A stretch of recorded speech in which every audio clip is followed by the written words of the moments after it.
Brought to you by Physics Wala.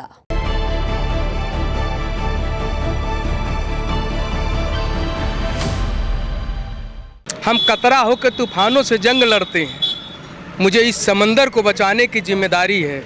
दुआ करो सलामत रहे मेरी हिम्मत। ये सब चिराग कई आंधियों पर भारी हैं। ये आजमगढ़ जनपद है और आजमगढ़ हमेशा इतिहास रचता है कि हम जिस प्रत्याशी को लेके आए हैं वह लड़ाई स्टैंड नहीं कर पाएगा, इसलिए उसको हटा के अपने परिवार से यहाँ प्रत्याशी लेकर आए। सुशील आनंद को हमको नहीं लगता को कहीं बनाएंगे। बलिहारी बाबू का इतिहास दल बदलने का रहा है। सुशील भी कुछ दिन सपा में रहेंगे, हो सकता है दूसरे दल में चले जाएं, और हमको तो नहीं लगता कि उनको कहीं बनाएंगे कुछ। पूर्णतः बलिहारी बाबू के लड़के आनंद को छला गया है, क्योंकि उनसे बाद में उस दिन जब चल रहा था 3 दिन तक चला उनका नाम, 3 दिन में उन्होंने नहीं मंगवाया, और बाद में जब इनका नाम आ गया तो बाद में एक लाइन की चिट्ठी मंगवाई गई, क्योंकि उनके पार्टी में है वो। पार्टी में से धमकी दी गई कि नहीं आप दोगे तो निकाल दिया जाएगा। तो अब जो चीज़ें होंगी वो ये होंगी कि इज्जत अपनी राखिए और तनिक भी रखिए न खोट। ये हर एक पार्टी के लिए कि इज्जत अपनी राखिए और तनिक भी रखिए न खोट, और राखेंगे अगर खोट जड़ा पड़े ओट की चोट। अब पड़े ओट की चोट, दिल को गहरा आघात। नेताजी लोग रैली में वादे करते जात मिले न ओट की भीख। नेताजी ये है यूपी, इससे आप सीख। तो इस बार आजमगढ़ सिखाएगा और अच्छा सिखाएगा। नमस्कार, मैं हूं राजीव कुमार। आजमगढ़ चर्चाओं में बना हुआ है हमेशा, और इस वक्त की चर्चाएं ये हैं कि जब से समाजवादी पार्टी ने दलित चेहरे का नाम हटाकर खुद उनके परिवार से धर्मेंद्र यादव का नाम आया, उसको लेके कई चर्चाएं हुई। क्या दलित वोट को लुभाने के लिए ये बातें की गई, या फिर पार्टी के अंदर आपसी कलह की बातें आईं। कई ऐसे सवाल हैं जिस पे जवाब आजमगढ़ की जनता से लेना है, और हम इस बीच आजमगढ़ की जनता के बीच में हैं कि क्या कहना होगा। क्या जिस तरीके से सुशील आनंद का टिकट कटा, समाजवादी पार्टी का उसको लेके क्या दबाव में? देखिए, सुशील आनंद भी बेहतर कैंडिडेट थे। ये तो समाजवादी पार्टी के अंदर का मामला है कि समाजवादी पार्टी अंतिम क्षणों में नेताजी के परिवार से धर्मेंद्र यादव जी को कैंडिडेट बना करके यहाँ लोग लाए हैं। सुशील आनंद भी रहते तो अच्छा चुनाव लड़ते, धर्मेंद्र जी भी हैं तो अच्छा चुनाव लड़ेंगे। ये उनके पार्टी का मामला है। मैं सिर्फ इतना कहूँगा आजमगढ़ की जनता से कि पूरा मुल्क 15 अगस्त सन 1947 को आज़ाद हुआ था। हमारा आजमगढ़ जनपद 14 अगस्त सन 1947 को आज़ाद हुआ था, एक दिन पहले। इसलिए हमारे आजमगढ़ की जनता बहुत ही पढ़ी लिखी बुद्धिमान जनता है। वह जो भी फैसला लेगी वह आजमगढ़ के हित में लेगी और देश के हित में लेगी। सवाल मेरा यही है कि क्या वाकई में यहाँ के स्थानीय नेताओं का प्रेशर इतना था कि अखिलेश को झुकना पड़ा, या इस अखिलेश पे दबाव उनका भारी? देखिए, जहाँ तक समाजवादी पार्टी के प्रत्याशी का सवाल है, मेरा अपना मानना है कि ये आजमगढ़ जिला जो है समाजवादियों का गढ़ रहा है। कहीं ना कहीं उनको डर था कि हमारा जो वोट है वो कहीं ना कहीं खिसक जाएगा। इसलिए नेताजी ने अपने परिवार के ही कैंडिडेट को यहाँ से लास्ट क्षणों में उतारा है। और सुशील आनंद जी का जहाँ से सवाल है, छल की बात है, तो वह तो अभी युवा हैं, नौजवान हैं। समाजवादी पार्टी कहीं उनको एडजस्ट कर देगी। गुड्डू जमाली का भी एक खौफ बना रहा, क्या जो इस तरीके से चुनाव में, तो उनका भी एक तरीके से कहा जाए कि उनके वजह से भी चेंज करना पड़ सकती है। चूँकि गुड्डू जमाली 2 बार विधायक रह चुके हैं मुबारकपुर से। अभी उन्होंने MIM से उन्होंने चुनाव भी लड़ा है, अपना प्रदर्शन अच्छा किया है। तो कहीं न कहीं यादव, मुसलमान, सवर्ण, अगड़ा, पिछड़ा, यह जिला जो है सभी जाति धर्मों से भरा पड़ा हुआ है। इसलिए कहीं न कहीं ये डर था कि अगर नेताजी के परिवार से कोई कैंडिडेट नहीं रहेगा तो हो सकता है कि गुड्डू जमाली चुनाव जीत। ये डर उनको सता रहा था। चलिए कुछ लोगों से और बात करते हैं। क्या नाम है आपका? कन्हैया पांडे। कन्हैया साहब, हमारा सवाल है कि दलित यादव मुसलमान समीकरण मैदान में उतरे हैं, तीनों प्रत्याशी के लिए क्या कहना है? देखिए, दलित यादव और मुसलमान तीनों एक ढांचे में नहीं बैठते हैं। दलित बसपा का वोटर है और निश्चित रूप से वो बसपा के साथ जाएगा। मुसलमान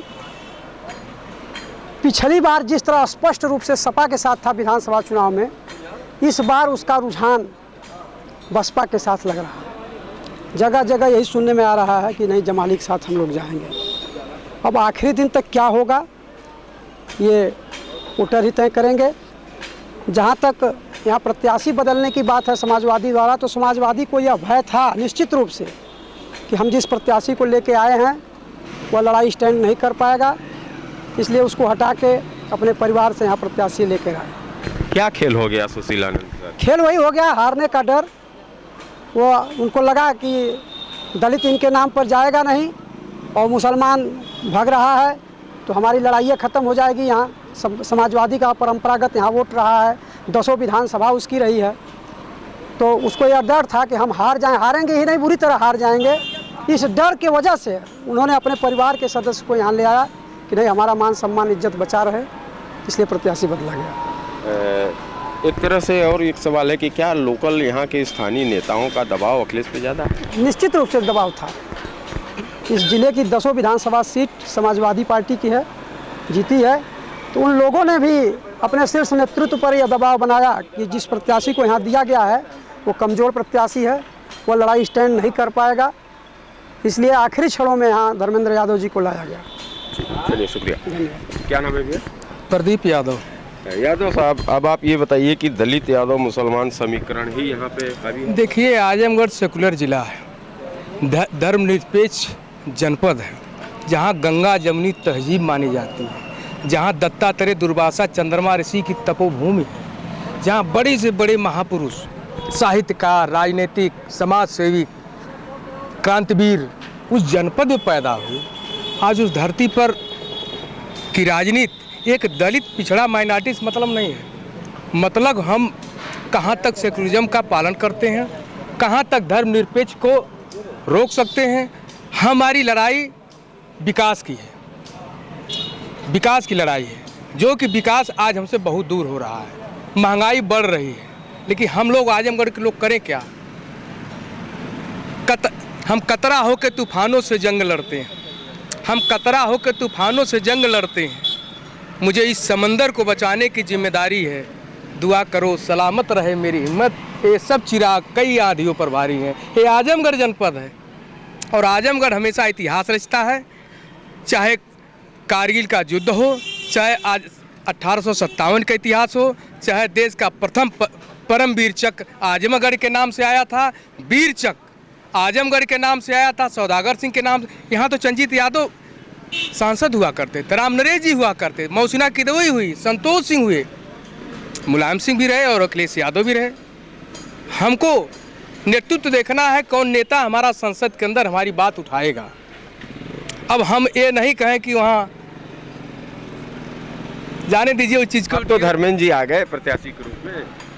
देखिए, धर्मेंद्र जी प्रत्याशी हैं, प्रत्याशी हैं और प्रत्याशी चुनाव भी लड़ रहे हैं और हम उनके साथ भी हैं, चुनाव जीतेंगे, क्योंकि वो धर्मनिरपेक्ष सेकुलरिज्म का पालन करते हैं। हमारी लड़ाई, रास्ता हमारा उनका अलग जरूर था, लेकिन केंद्र बिंदु हमारी एक थी। हम धर्मनिरपेक्ष भारत को हम कैसे लोकतांत्रिक देश बनावें, कैसे हम व्यवस्था करें, इसी पर है। हम महंगाई के खिलाफ लड़ते हैं, बेरोजगारी के खिलाफ लड़ते हैं। सरकार है बीजेपी की, पूरे सरकार भर सिर्फ मैं हमेशा एक चीज़ को कहता हूँ, केवल गरीबों का शोषण हुआ, चाहे किसी जात धर्म मजहब के रहे हो, सिर्फ उन लोगों की चलान कटी है, उनका जेब ढीला किया गया और कोई काम नहीं हुआ पूरे सरकार में। थाने बेचे गए हैं, आज भी तहसील में चले जाइए, जो स्थितियाँ हैं, एक पैमाइश के लिए कम से कम 1 कड़ी का पैमाइश करनी है तो 10,000 रुपया मांग रहे। ये स्थिति, इस पर कोई रोक टोक नहीं, इस पर कोई लगाम नहीं है, केवल बुलडोजर चल रहा है, बुलडोजर चलता रहे। चलिए, कुछ लोग से और बात करेंगे। हमारा सवाल है, क्या बसपा के गुड्डू जमाली के डर से, क्या यहाँ के स्थानीय नेताओं के डर से अखिलेश जी ने ये फैसला चेंज किया? नहीं, देखिए, अखिलेश जी ने जो फैसला किया, गुड्डू जमाली तो विधानसभा चुनाव के बाद ही प्रत्याशी क्लियर हो गए थे, उसमें नो डाउट था कि कहीं से वो प्रत्याशी बदले जा रहे हैं। और अखिलेश जी, हम कहते हैं, या तो माननीय जिलाध्यक्ष सपा के जो हैं हवलदार यादव को अगर टिकट दिए होते और उनका काटते तब रिएक्शन देखते। ये तो सुशील चंद को वैसे ही, सुशील कुमार को वैसे ही ले आए, या तो इनके 10 विधानसभा ऑलरेडी पहले से जीते हुए थे, तो ये जिस दिन इस्तीफा दिए उसी दिन से कयास लगाया जा रहा था, या तो डिम्पल लड़ेंगे या धर्मेंद्र लड़ेंगे, तीसरे का तो कोई नाम नहीं ले रहा था। और ये पार्टी इनकी भी नाम ले रही थी, पब्लिक भी नाम ले रही थी, तो इनको तो एक ले आए कि एक शगुफा दे दिया जाए, इस पर इनकी प्रतिक्रिया ली जाए 10 विधानसभा विधायकों की, उसके बाद इनको बदल के धर्मेंद्र को दे दिया जाए। जब इनको काटे तो पता चला दुर्गा यादव प्रत्याशी हो गए, हवलदार प्रत्याशी हो गए, रमाकांत यादव प्रत्याशी हो गए, और लोग प्रत्याशी हो गए। तो बोले कि नहीं, सबको हटाओ, धर्मेंद्र को दे दो, और सब लोग उसमें उनके नाम पे सहमत हो गए। ठीक है, चुनाव आज की डेट में धर्मेंद्र जीत रहे हैं। तो नाम तो ये आ रहा है कि सुशील आनंद को अब MLC के लिए चयनित किया जा रहा है, ये बात है। सुशील आनंद को हमको नहीं लगता वो कहीं बनाएंगे। बलिहारी बाबू का इतिहास दल बदलने का रहा है। सुशील भी कुछ दिन सपा में रहेंगे, हो सकता है दूसरे दल में चले जाएं, और हमको तो नहीं लगता कि उनको कहीं बनाएंगे कुछ। चलिए, तो जनता की अलग अलग राय है, और हम अभी कुछ लोगों से बात करते हैं कि आप ये बताइए चाचा कि आजमगढ़ का जो इस वक्त की राजनीति है, सुशील आनंद के साथ क्या हो गया? मैं श्यामदेव यादव कांग्रेस पार्टी का प्रदेश महासचिव हूँ और आजमगढ़ मंडल प्रभारी बोला हूँ। ये कांग्रेस से? जी हाँ। अच्छा। और हमारा जो है कांग्रेस पार्टी का एक तरह से एक समझौता है कि नेहरू परिवार का कोई अगर है और लड़ रहा है तो जो मुलायम सिंह के परिवार का कोई नहीं लड़ेगा, और यहाँ पर जो है यही हमारी स्थिति दोनों, तो इसलिए कांग्रेस प्रत्याशी अपना नहीं उठाई। मैं खुद एक प्रत्याशी के रूप में था। अच्छा। वापस ले लिया। चलिए, जहाँ तक बलिहारी बाबू का सवाल है, लड़के का, बलिहारी बाबू मेरे साथ रहे हैं। पहले बसपा में थे, इसके बाद कांग्रेस में आए, इसके बाद सपा में गए। मेरा अच्छा उनका दोस्ताना संबंध रहा। उनके लड़के का जहाँ तक हिसाब है, उनका लड़का बहुत ही योग्य, हर तरह से काबिल है। लेकिन इन परिस्थितियों में जहाँ पर कि भाजपा सपा बसपा सबकी लड़ाई है, आपके नेता यहाँ पर आए हुए हैं, तो मुलायम परिवार सपा के लिए इस गढ़ में जो है अपनी हार हो सो या जीत हो, इस पर निश्चित नहीं था। लेकिन प्रियंका या धर्मेंद्र जी के आने पर यह लड़ाई जो है 100% जीत की तरफ जा रही है। चलिए, शुक्रिया। तो हमारा सवाल अब आपसे है कि मुसलमान, दलित और यादव का समीकरण क्या चुनाव रहे? ज़िले में कोई समीकरण नहीं है।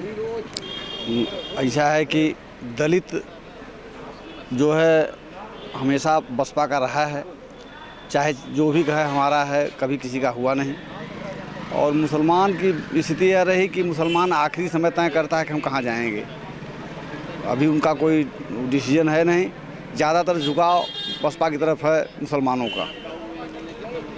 और यादव की स्थिति यह है कि आदरणीय मुलायम सिंह जी ने मायावती जी को छला था, धर्मेंद्र जी ने, अखिलेश जी ने सुशील आनंद जी को छला है। यह सपा का इतिहास रहा है। हमेशा जो है बसपा के साथ, दलित के साथ छल करना वो अपना करते रहते हैं। परमाणु ये कैसे कह सकते हैं? स्पेशली उनको बुलाया गया, कुछ तकनीकी खराबी? यह तो खैर आप हमसे ज़्यादा जानते हैं। आदरणीय मुलायम सिंह ने तो मायावती जी को कैबिनेट में रखा था, और वहीं जो है विधानसभा में ही जलील किया और बेइज्जत किया। इससे ज़्यादा हम क्या कह सकते हैं? जो अपने कैबिनेट के व्यक्ति को जलील और बेइज्जत कर सकता है, तो बुलाने वाले आदमी को क्या कर सकता है? या तो उनका जो पैतृक गुण है अपना दिखाए हैं। तो क्या सुशील के साथ खेल हो गया? हाँ, सुशील के साथ खेल हो गया। और सुशील चूँकि बलिहारी बाबू के लड़के हैं, बलिहारी बाबू ज़िले के बड़े नेताओं में से थे। बसपा को खड़ा करने में उनका इतिहास रहा। आजमगढ़ में बड़ा विकास किए हैं बलिहारी बाबू, और उनके लड़के के साथ अगर खेल हो गया, यह तो दुख की बात है। चलिए, कुछ लोग और हैं, हम बात करेंगे कि क्या कहना होगा जो स्थिति चल रही है, और जिस तरीके का स्टेप सुनने में आया, ख़ासतौर पे दलित चेहरा भी सामने आया, इसके बाद फिर परिवार से लोग आ गए। क्या नाम है? मेरा नाम डॉक्टर सहजानंद पांडे है। इस चुनावी व्यवस्था को देखते हुए हम तो यही कह रहे हैं कि जो सपा का परिवारवाद का जो उनकी मंशा रही है, उस मंशा को उन्होंने फिर दिखा दिया। और एससी के लोगों के साथ जो उनका बर्ताव होता रहा है, वो इस समय भी देखने को आ गया। एससी के लोग यह देख रहे हैं, और वह अब पूर्ण रूप में मन बना लिए हैं कि अब योगी जी के हाथों को मजबूत करेंगे, और व्यवस्था सही जो चल रही है शासन व्यवस्था, उसको मजबूत करने में उनका भी इस बार योगदान होगा, और भाजपा इस बार आएगी आजमगढ़ में। एक बच्चा है हमारे साथ, क्या पोएम सुनाना चाह रहे थे?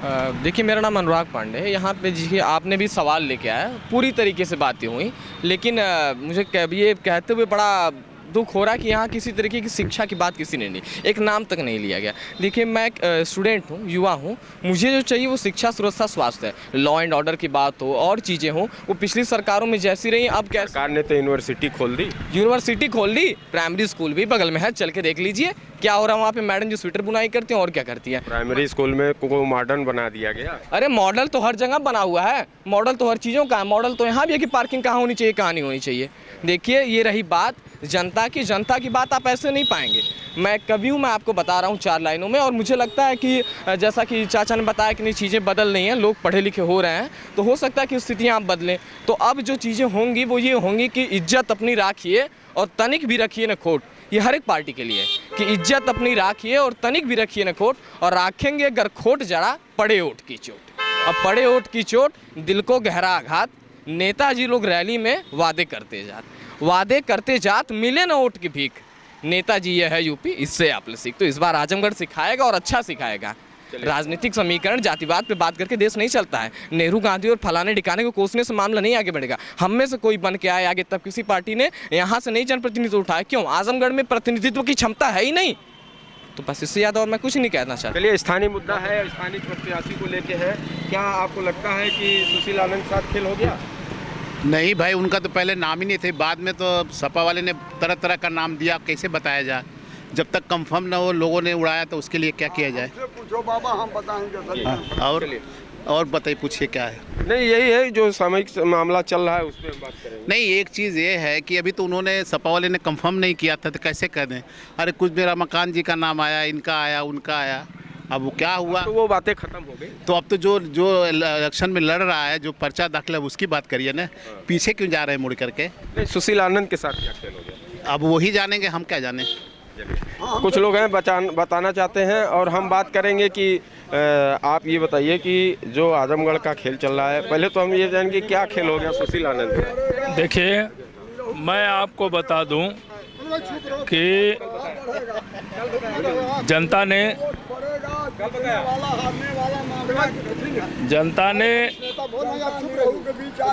हटाइए, क्या बोल रहे हैं? मैं आपको बता दूं कि जनता ने परिवारवाद को पूरा मैंडेट दिया था। अखिलेश यादव यहाँ के सांसद थे।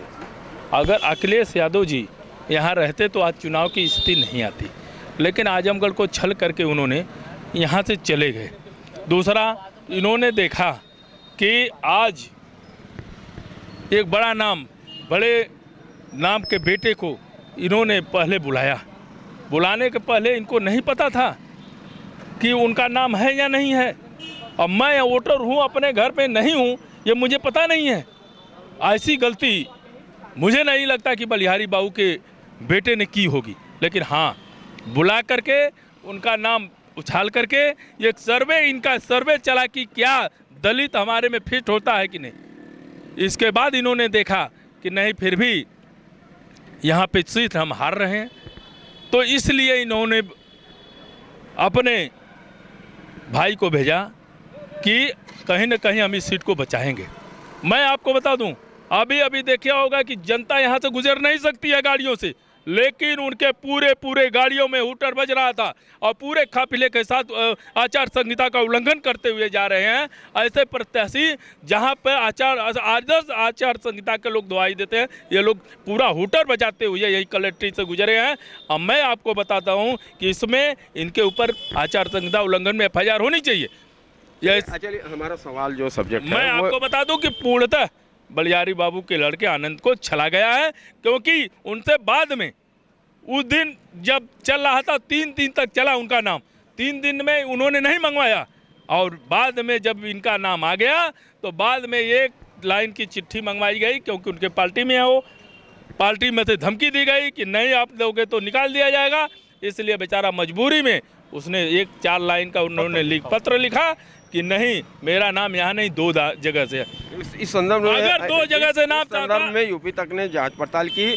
निर्वाचन अधिकारी ने कहा कि 2 जगह नाम हो या 3 जगह, चुनाव लड़ने से उसको कोई नहीं रोक सकता, ये कोई प्रकरण नहीं बनता। नहीं, मैंने आपसे कहा ना कि अगर 2 जगह नाम था तो यहाँ पर जिला अधिकारी महोदय को निर्वाचन जो वहाँ पे देख रहे हैं इनको एक पत्र लिखते, लिखने के बाद एक जगह का नाम कटवाते, एक जगह से वो चुनाव लड़ते। लेकिन दलित के साथ इन्होंने छल किया है, इसलिए किया है कि उनको पता है कि दलित और जो भी यहाँ के समाज हैं ये सब विकास देख रहे हैं किधर हो रहा है। आज बहन बेटियाँ आराम से चल रही हैं, सब कुछ दिखाई दे रहा है कि किस तरीके से यूपी सरकार कार्य कर रही है और भारतीय जनता पार्टी के यहाँ पे जो कैंडिडेट है वो जीत की तरफ बढ़ रहा है। इसी से घबराए हुए थे। चलिए बातें अब ये आ रही हैं कि सुशील आनंद को एमएलसी पद के लिए टिकट उनका दे दिया गया, ये भी इस तरीके की भी बातें। मैंने आपसे कहा ना कि ये लोग तो ये भी कह रहे थे कि शिवपाल यादव जी नेता पद बनेंगे। अभी ने एक मेरे साथी ने यहीं पे एक मेरे साथी बोल रहे थे कि सदन में जो बढ़िया से बेबाकी से बात रखेगा उसी को यहाँ के नेता, उन लोगों के पास कोई नेता ही नहीं है जो सदन में बात रखे। अभी बोल रहे थे। दूसरा मैं आपको बता दूं कि ये भी बोल रहे थे बलिहारी बाबू के लड़के सदन में वो यहाँ की मुद्दा नहीं उठा पाएंगे। अभी उन्होंने कहा कि उसके आगे मैं क्या कहूँ यहीं पे। तो ये इन लोगों की सोच है कि दलित ही रहे, लेकिन हम लोग सबके साथ, सबके विकास, सबके विश्वास के साथ कार्य करते हैं। चलिए अब इसी लगे ये भी बता दीजिए कि बहुजन समाज पार्टी की जो प्रत्याशी हैं सालम उर्फ गुड्डू जमाली, क्या उनसे डर गए? भाई वो डरे हैं तो सिर्फ ये डरे हैं कि अब भारतीय जनता पार्टी की सरकार जो चल रही है इसलिए जनता मन बना चुकी है। ये डर रहे हैं कि हमारी ये सीट चली न जाए, और चली तो जगह ही है। आप देख लीजिएगा कि निरहुआ यहाँ से रिक्शा वाला निकल के जाएगा। शुक्रिया। आप क्या कहेंगे कि जो यादव, दलित और मुसलमान का समीकरण वो हावी है आजमगढ़? सबसे पहली बात सुनील आनंद जी की बात, तो समाजवादी पार्टी ने पहले घोषणा की, ऐलान किया उन्होंने कि बलिहारी बाबू जी के लड़के को हम टिकट देने जा रहे हैं, हम उनको जो है कि कैंडिडेट बना रहे हैं। तो यहाँ माना जाता है आजमगढ़ जनपद यादव बाहुबल क्षेत्र है, तो उससे 2 गुना में दलित जाति के लोग यहाँ रहते हैं। तो कहीं न कहीं अखिलेश यादव को घबराहट उनके कैंडिडेट से थी, इसलिए उन्होंने नाम जो है कि कैंडिडेट का उन्होंने चेंज किया, और दिनेश लाल यादव निरहुआ बम्पर वोटों से इस बार जीत के जा रहे हैं सदन में। चलिए शुक्रिया। तो ये थे आजमगढ़ की जनता, जहाँ पे मिलीजुली प्रतिक्रिया रही कि जो इस बार जो स्टेप लिया गया कि चाहे वो दलित के प्रत्याशी को सामने लाया गया, उसका जवाब क्या रहा। अब यहाँ से परिवार से धर्मेंद्र यादव लड़ रहे हैं, उनकी क्या स्थिति है, और दलित वोटों को लेके खासतौर पे अब जो बहुजन समाज पार्टी के प्रत्याशी गुड्डू जमाली, उनका क्या असर रहा, और समाजवादी पार्टी के लोकल लीडरों का अखिलेश यादव पर कितना दबाव, खुल के चर्चा हुई और लोगों ने अपने अपने तरीके से अपनी बातें रखी। राजीव कुमार, आजमगढ़, यूपी तक।